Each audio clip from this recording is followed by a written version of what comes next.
family, welcome back to my channel. Thank you so much for coming back.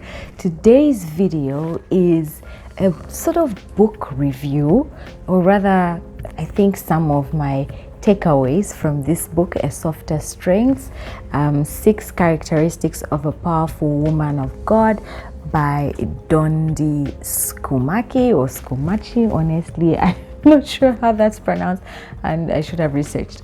But yeah, that's what today's video is about, and if this is something that you'd be interested to listen to, please stick around. And if you are new to my channel, thank you so much for coming. My name is Bupe. I am a Zambian lawyer, and on this channel I talk about wholesome, purposeful living and just a little bit about the law. And if these are subjects that interest you, please remember to hit that subscribe button and turn on that notification bell so that you don't miss a thing. So without wasting much of your time, I will get right into the video. So I made some notes to help me get a guide into sharing with you what are these things that I found very beneficial for me in the book. So this book, as I have said, the title is A Softer Strength, and it is by a woman named Dondi, and she wrote a 6-chapter book, and it is a tiny book really.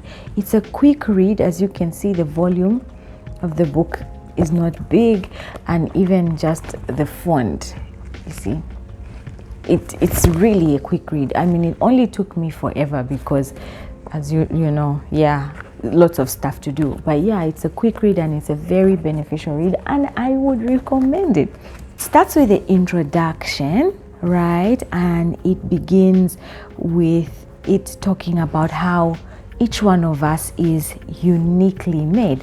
And when I was reading the book, you know, I was very fascinated with the Bible verse that she decided to open with, which is Matthew 5 verse 16. And that's what something I love about the Bible is that the more you read it, it's like there's just gems that keep coming up, and a verse that you have known all your life could still speak to you in a different way. And I just love the word of God.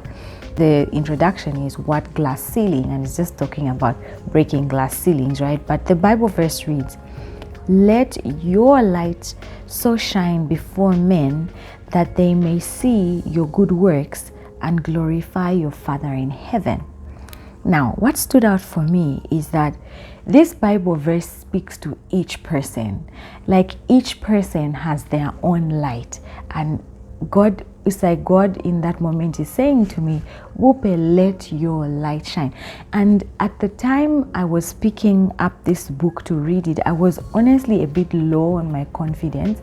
Like, I had a lot of work to do on my desk, and I was worrying and sad and weary about, am I even equal to the task? Like, Lord, I'm grateful for this job, but like, hey, am I the right person?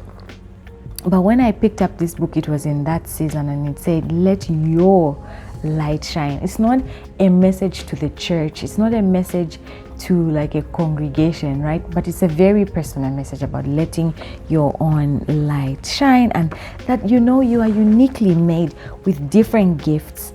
And the purpose is honestly because God created us for His glory.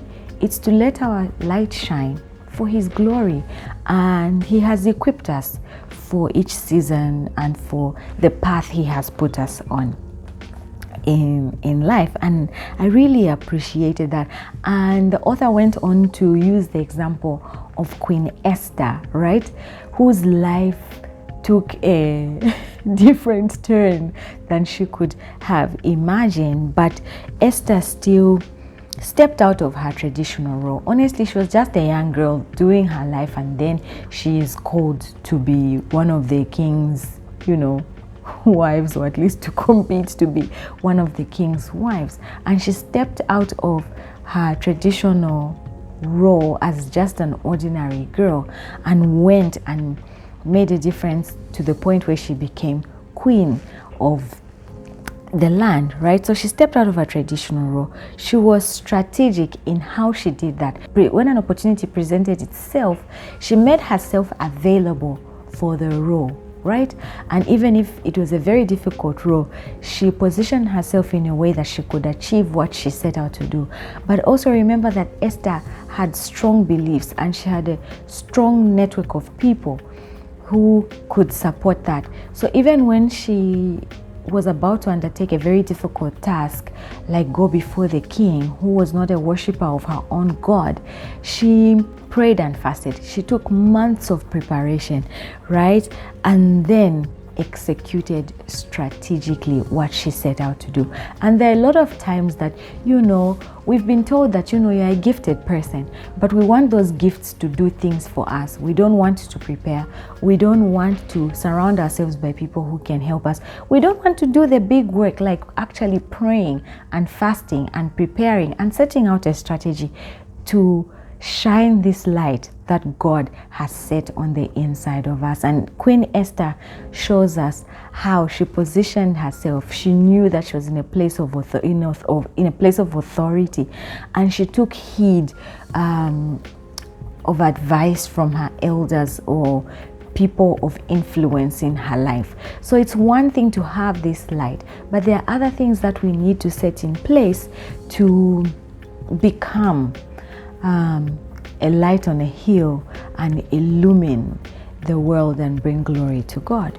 I like how the author first gives this introduction and then goes into giving practical examples of how we can become these people who can shine this light, right? So chapter 1 is softening your inner conversation. And the chapter begins with an example of a box.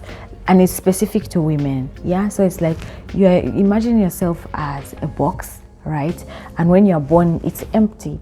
And a lot of messages are put into this box. And you realize that later on, these messages that are put into the box are either positive or negative or a mixture, right? But these become like the guiding message for your life. And unconsciously, a lot of the times, there are certain messages that we have received that have basically ruined our lives. And so it is a call basically in this chapter to become the person who is conscious and aware of these messages that have become a guiding factor in our lives. Are they positive messages? Are they building messages? And how are you allowing them in your life? And the author says managing your internal dialogue is so important because you cannot be a dynamic, confident communicator when you are tearing yourself down from the outside in. And it is so true. What goes in is what comes out. It's like just a law of nature, right? You can't give what you don't have. So you can't bring to the table positivity and good energy if it's not on the inside. I mean, you can pretend for some time, but eventually the real deal comes out, right?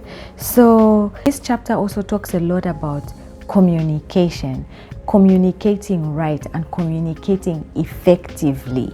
So you may have the right ideas, but if you do not communicate them well, it becomes a bit of a challenge to get to where you want. And also talks about there's a thin line between courage and self-confidence. So just being, aware. When you are able to speak truthfully and humbly about your gifts, talents, and accomplishments, you begin to reinforce your God-given destiny and purpose. Okay, so this is what we're saying about communication, being able to balance humility and confidence, right? Because there can be a thin line. So you need to be able to communicate these things well, because it's very easy to fall on either one extreme. So the author then goes on to give 7 ways how to speak from a place of strength. It talks about losing verbal wins. Verbal wins is basically speaking with, like, maybe an example is an apology, like, sorry for what I'm about to say, but you've already lost your audience when you say that. So just master a good way to communicate and say what you need to say and say it well. So just lose verbal wins. And the second one is make eye contact. Now this may be a bit difficult for us in our culture because we are raised to look down. And it's just a sign of respecting in the Zambian culture, not to look directly into someone's eyes. But also in the Western culture, it is a lack of confidence. So it's just finding that balance, but make eye contact, because it shows that you're paying attention to what someone is saying and that you're actually listening. I mean, make sure that, but make sure that you are. The second one is equalize posture. Okay, so the way I am sitting now, if someone is towering over me, equalizing posture means that I should stand up and meet them where they are. If I'm sitting like this, if the other person wants to equalize posture with me, it requires that they calm down to my level, and it shows that we are communicating well. The fourth one I mean, is memorize a confident posture. Like, don't fiddle with things when you are talking to someone, or you're looking down and you're moving around your leg. Like, stand square, like, be confident, keep that eye contact, pay attention to what someone is saying. And so it's just mastering the art of holding a confident position, and then being objective based in your communication. Just keep an open mind. Even when you do not agree with someone, you can listen and then decide and meet them halfway. And a good book I can recommend on this is Dale Carnegie's How to Win and Influence People. That's a really, really good book on these 7 tips that she gave. Anyway, that aside, number 6 is avoid using non-words like I still do that a lot. I need to work on it, but yeah, losing those. And number 7, align your message with real impact. Okay, it's not nice to just brag, but just show people that this is what this is achieved, and this is why this conversation is important anyway. So anyway, quickly moving on to number 2 is empower and equip yourself. Now, empowering yourself means just equipping yourself with the right tools. You have the right tools and information for the path that you are on, right? Whether it's in a job or a business. But also, empowering goes with disempowering yourself. And in this regard, I mean like attitudes. Letting go of poor attitudes, poor mindsets. You have to disempower yourself to equip yourself with the right information and tools. Like Jim Rohn says, you are only as successful as the 5 people that you spend most of your time with. So who are these people that you're spending most of your time with? Should you be disempowering yourself or disequipping yourself? It's not even a word. Yeah, you should be letting go of some of these things to equip yourself or to empower yourself with the right people in your life. And also solve the right problem. Okay, like there's a lot of the time where you're not looking at what the main issue is, and then you end up going around and around in circles, and you can't empower yourself and equip yourself if you're not solving the right problem to begin with. So identify the right problem and solve that. And accountability is very, very important, and the author uses the parable of the talents. And I like the parable of the talents, and I like lately to talk to people who are in a job, right? You go to university, and I get it. Like, university is hard. It can be hard, but unfortunately, it's just the first step, right? So university is the first step. You get your degree, and in like the parable of the talents, the people, all 3 of the men were employed, so they have their papers. That's the first step. But the next question is, can you do the job? So because their employer already knows their strengths and weaknesses, he distributes those talents to them and says, you know what, okay, here, you go do your thing, I'm going away, can you and we all know how the story ends. One buries it.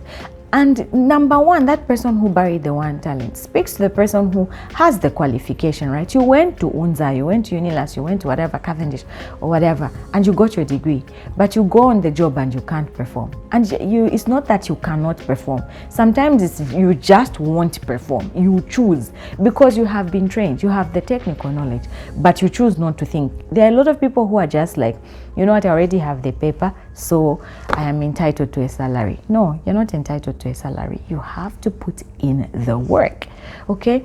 And that's why you must be held accountable. So the boss eventually came back in those parables. And then in the parable, it's like, so what did you do with my money? This guy says I did this. This guy says, the other one says I buried it because I knew that you don't like to reap where you sowed. The guy, really, just work. So you will be held accountable. So you might want to put in the time.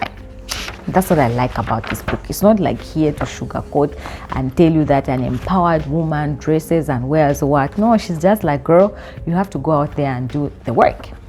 I'm not here to like sugarcoat things. And I like that. Moving on quickly to chapter 3.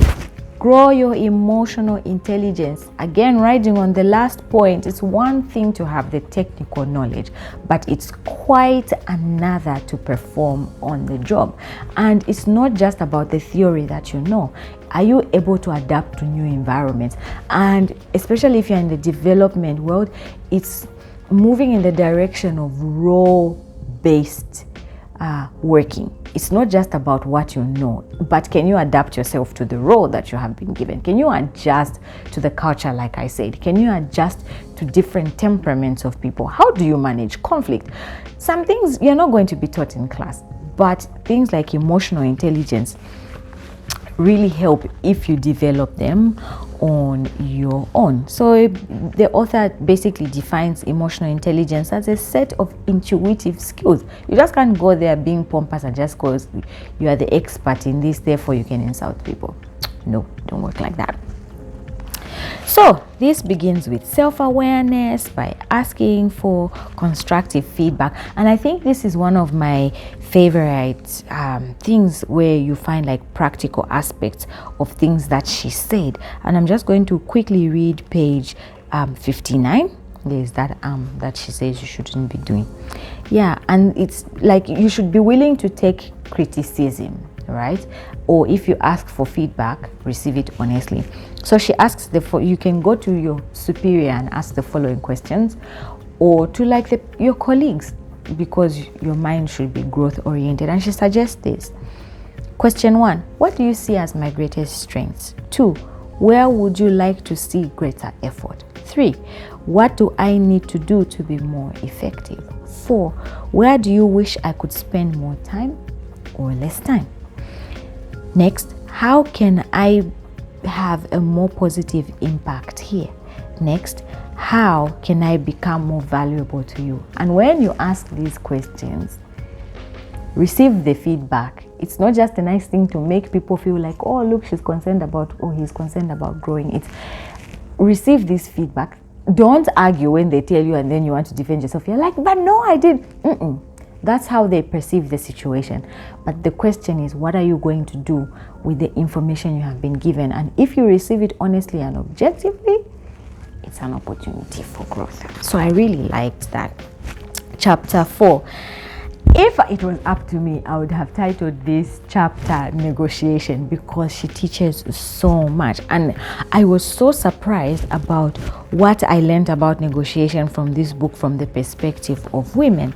So it says, and allow me to read this quickly. It says, authors Linda Barcock and Sarah, I don't know, discuss how women feel about negotiation and the price of their reluctance. In the book, Women Don't Ask. Negotiation, Women Don't Ask, Negotiation and the Gender Divide. From their research, we learn women are 4 times less likely than men to initiate negotiations and more than twice as apprehensive about it. And to be honest, it's true about me. Men describe negotiating as a competition, like winning a ball game, while women think of it as a trip to the dentist. Painful. Women pay more purchases to avoid negotiating. Men ask for more when negotiating. Women ask for less. Even when they do negotiate, women believe less is available. Negotiating a starting salary makes a significant difference. Women who consistently negotiate earn at least less than $1 million more during their careers than women who don't. Women tend to undervalue their worth. I know that's true of me.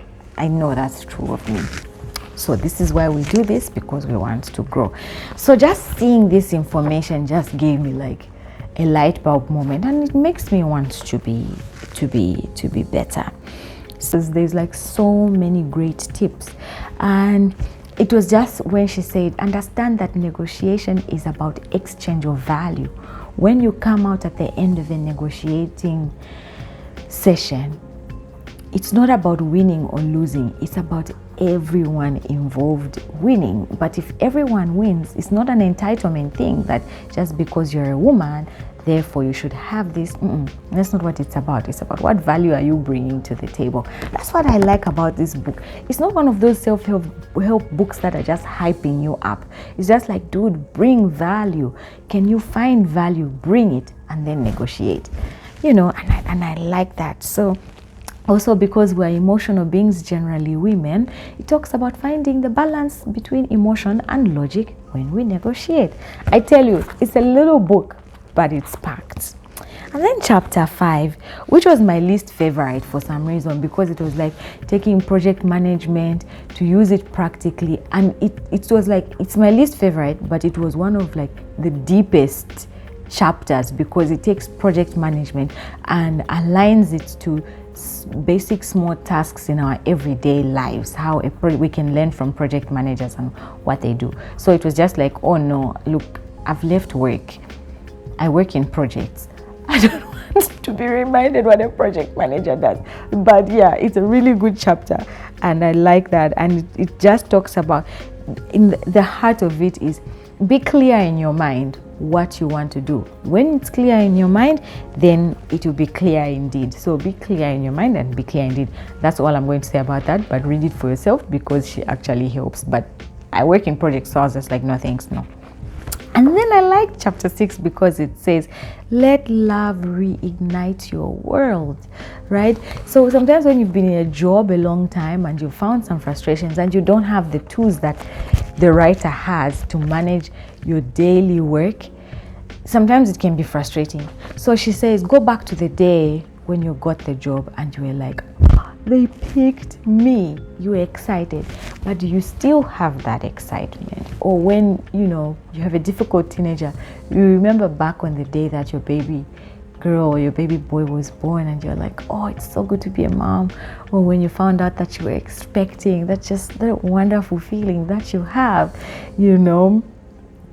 would you be able to go back to that? So instead of giving up, it's trying first of all to go back to that and re-experiencing it in your work, right? And saying, I was once grateful for this job. What ways can I improve myself to love it again? So it's trying to find that place. And sometimes if you can't find it, honestly, this is not the author's advice, leave the job, or at least make plans to realistically leave the job. So yeah, she again recommends increase your value, identify your sphere of service, make it easier for people to work with you. Again, this book, like you are down and you're like, oh, let me go and look for comfort. This is not the book. This one will give you a guide how to better yourself. It calls you to self-accountability. And then it says bring solutions to the table and stretch. As human beings, we don't like places that are uncomfortable, but places that are uncomfortable often offer an opportunity for growth. So allow yourself to stretch when you're in those difficult situations. Look inside and say, how can I be better? How am I contributing to this situation? Allow yourself to stretch. Should you be having a conversation with your boss about them treating you unfairly, instead of just wallowing in your pain about what you are going through, have the conversation. Talk about your workload. Find ways, make yourself like a relatable person so that people can work with you and try and find solutions, right? And then leave people better than you found them. I like this one. A lot of the times people are like, oh, I want to leave people better than I found them. And they think it's leaving people happy. No, is leave people better. And sometimes better is hard because you're honest with people, right? And showing them areas they need to grow. But also it's modeling an appropriate life for people to emulate. It's not always getting things right. It's about putting up the right kinds of fights to show people who you are. You're an ambassador of Christ. So do the right thing. Will you get it right all the time? No. But as often as you can, try to model the life of Christ, because we all know, like I said in that clip, about working with someone who has potential but they're not really doing anything about it is really, really frustrating. And I'll read that. It was like a nice closing thought. It says, potential is worthless until it is realized and released. I've met plenty of people with extraordinary potential who will never amount to anything of real value. They lack discipline, resiliency, and consistency. They give up too easily and aren't willing to pay the price. It's frustrating to work with people like that, because at some point you realize you want something for them more than they want it for themselves. So you went to university, you got the college degree or the university degree, but what are you doing with it? What are you doing with that potential? Are you harnessing it? Because it's frustrating to work with you if you do not want to build on that and become better.